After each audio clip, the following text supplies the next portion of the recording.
Greetings everyone. Welcome to the presentation of Decentralized Mobile Applications Deployment System using blockchain. My name is Faiz Al-Tamimi and I am a PhD student at City University of London. This paper is a collaboration work between me, my supervisor Professor Raj, and our colleague Dr. Asif. And without any further ado, I will be starting now the presentation of the paper. Nowadays, mobile devices and their applications became very important in people's life and are playing a very big part in how they are managing their daily tasks. And according to the shown figure, from year 2010 until 2020, we can see the usage of PCs, tablets, and mobile router subscriptions in orange color, and in blue we can see the usage of smartphone and their subscriptions. Overall, in 2010 we can see that we had around 150 million PCs and tablets, and in comparison we had around 500 million smartphones at that time, while now we have around 650 million PCs and tablets and more than 6 billion mobile devices subscribed recently. So on one hand, PCs and tablets has been doubled, but on the other hand we can see that smartphone has been increased by at least 10 times. Therefore, it is very apparent the big growth of mobile devices. And with keeping that in mind, we can move now to the introduction about the challenges that give us the motivation to start working on this proposal. Along with the exponential growth of mobile apps and devices recently, also during this hard time of COVID-19, there is a huge increase in demand for more efficient apps and enhancements as well. However, mobile applications developers are facing a lot of challenges to be able to produce quickly mobile apps. Two of the main challenges are the high commission cost by, for example, Apple Store and Google Play Store, and the second challenge is the long review process from those respective stores, and that is also due to the tedious work and to the lack of capacity in those mentioned authorities. And to overcome those challenges, we have first to look deep into the root of the problem. And if we do so, we will find that one of the major causes for those issues is the centralization nature in those authorities' systems architecture. In general, centralization has its own pros and cons, and in this matter we are looking more into the cons of the centralization and how can we improve the process of deploying mobile applications. So we have looked into decentralization and its benefits and how to transfer the current process into a decentralized one. By having a decentralized process, first we will be achieving more cost-effective security based on trusted consent by using the blockchain technology. Blockchain is very known for its application in cryptocurrencies, and one of the emerged most successful cryptocurrency is the famous Bitcoin, which is trying to transfer the financial system from a centralized one to a decentralized one. Also, by implementing blockchain, we will be having more nearly immediate transactions without no intermediate delays or any intermediate authority in between. Moreover, we will be avoiding the single point of failure, and any attack that will be targeting any centralized server will not be working on blockchain due to its decentralized and distributed nodes. And in addition, the ability for the data to be immutable, which is one of the main characteristics of blockchain. However, there is one major drawback for blockchain, which is incapability of hosting large storage on its network, since the database will have to be duplicated between all the participated nodes, and this is why having a huge data will be inefficient in a blockchain network. In this proposed work, the structure of the system is basically based on 4 components. We'll be using Vue.js, which is a JavaScript framework for creating front-end applications. And Vue.js will be communicating with the blockchain environment. And the selected blockchain in our work will be using the Ethereum network.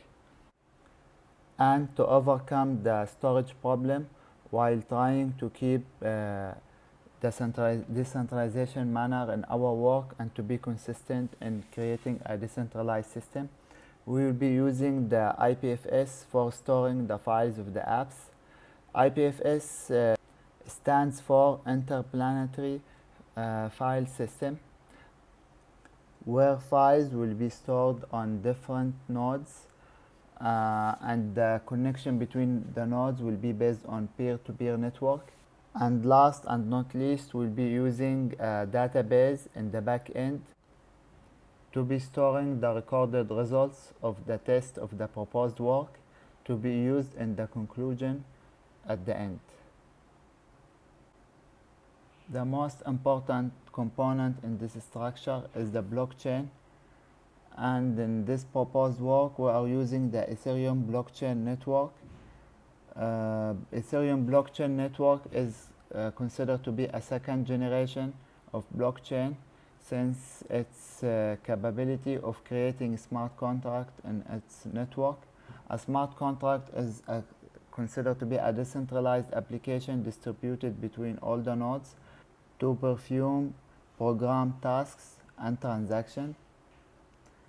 And to create those programs, the smart contract on Ethereum is using mainly the Solidity programming language. And Solidity programming language has a similar syntax to JavaScript. And since JavaScript is a very popular programming language and has a big community behind it, that is why also Solidity programming language is used in other blockchain networks.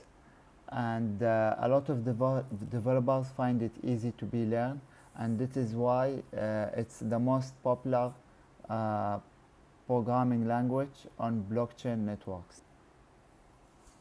And to test the system on Ethereum, we will be using the testnets of Ethereum network.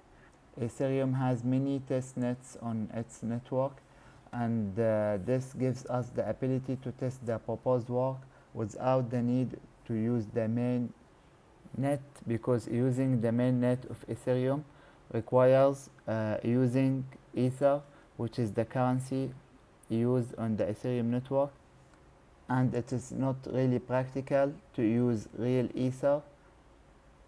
And by using the test nets, we'll be using fake Ether and emulating the main network itself. And decided to use testnets in this proposed work are namely Ropsten and Rinkeby. Ropsten is based on the proof of work, which is the current used consensus mechanism on Ethereum. So Ropsten will be mostly emulating the real Ethereum testnets, and Rinkeby is based on a different consensus mechanism, which namely is proof of authority. And proof of authority is considered to be a static version of proof of stake, and proof of stake is currently faster than proof of work, and Ethereum is undergoing a long plan to transfer from proof of work to proof of stake to gain more speed and more practicality. Then comes next the most second important component in the structure of this proposed work, which is the IPFS Interplanetary File System. And the IPFS is based on the content identification, and the content identifications or CIDs is in the same category as the URIs, Unified Resources Identifications, and the main difference between them is that URIs is based on the location of the file and it identifies the file based on its location, while CIDs identify the file based on the content, and it's in this manner considered to be more superior since it prevents any duplication of files or redundancy on the system of IPFS. Also, IPFS is a peer-to-peer network system, and this means that you will be downloading different chunks from different users at the same time, which will result in a faster download, and the file that we are downloading will be separated into different chunks, and the different chunks downloaded from those different peers will be at the end accumulated again into the whole file, and each file will be having a hash value calculated based on the content itself, and this is also how the IPFS is identifying files based on content, because it will be producing a different unique hash for each content.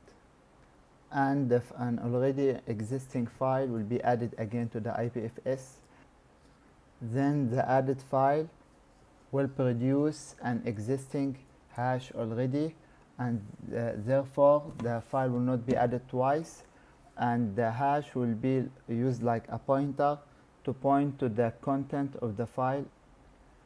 By having now a more deep block onto the system, we will be focusing now on the architecture of the system. We have, as we said before, 4 more components in the system. We have the number 1 front-end component, number 2 is the blockchain, number 3 is the storage, namely IPFS, and number 4 we'll be having our backend. In the front-end application, we are using the Vue JavaScript framework, and inside of it we are using the Drizzle plugin to connect to the Web3 JavaScript library, which is a library used to interact with the blockchain, and there is a framework that will be acting as an intermediate layer to communicate between the smart contract back and forth with the Web3.js library. And we'll be using in between the front end and the blockchain the MetaMask wallet for the user to be using his identity to be identified in the Vue.js application. And the blockchain network of Ethereum will be running into different test nets as mentioned before, which are Rinkeby and Ropsten. And back to the front application again. The front-end application will be also communicating with the storage layer in this architecture, which is the IPFS, by using the IPFS JavaScript client library. So basically the files will be stored on IPFS, and the hash of those files will be stored in the blockchain and acting as pointers to those files. And the storage of IPFS needs from us to participate as a node, and we are using for that the Infura Cloud service to create a remote node to be able to communicate with the IPFS network. And the front-end application will be communicating with the back-end application to send the transactions results to the database to be recorded. And the used database is the PostgreSQL. The interface of the database is using the APIs of GraphQL. And in the front-end application, we are using the Apollo client library to communicate to the GraphQL APIs. The back-end is hosted on Hasura Cloud, and the front-end application is hosted in Google Cloud. One of the Signature enhancements added to the proposed work is the security in the smart contract. First, we added a defensive condition for the smart contract to prevent other smart contracts from calling the service and allowing only the clients to communicate with the smart contract. And by this, we are protecting the system from internal attacks from Ethereum. And the way that this is accomplished is by using the assembly feature in Solidity programming language. Some deep features might not be available in Solidity, but you have the option of using the basic assembly language in Solidity to write your logic and add it to the Solidity programming language. And this added logic will simply be checking the address of the sender or who is trying to contact the smart contract, and by checking the address Xcode size, we can find out if the sender is another smart contract of a client from outside the Ethereum network. Most of the famous attacks on Ethereum network are basically using other smart contracts to abuse or keep countlessly at trying to contact the main target smart contract to find exploits and weaknesses to attack the smart contract.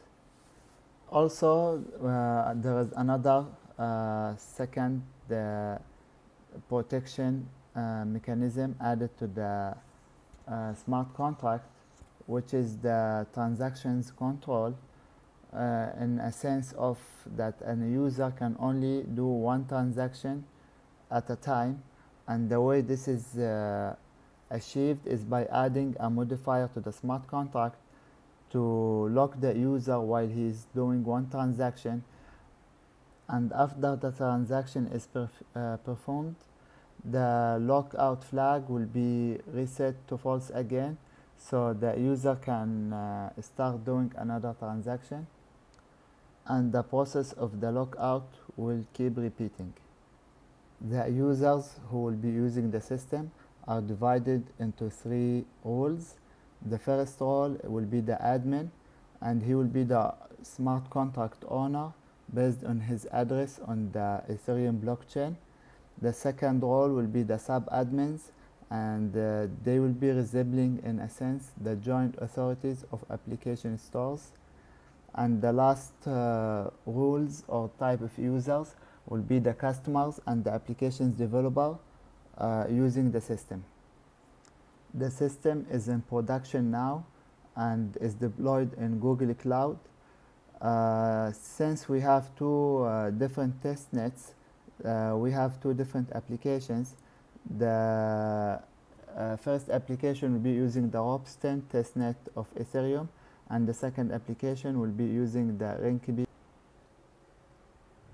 A small comparison has been conducted between the 2 testnets of Ethereum in terms of transactions gas cost and also in the transactions times as well.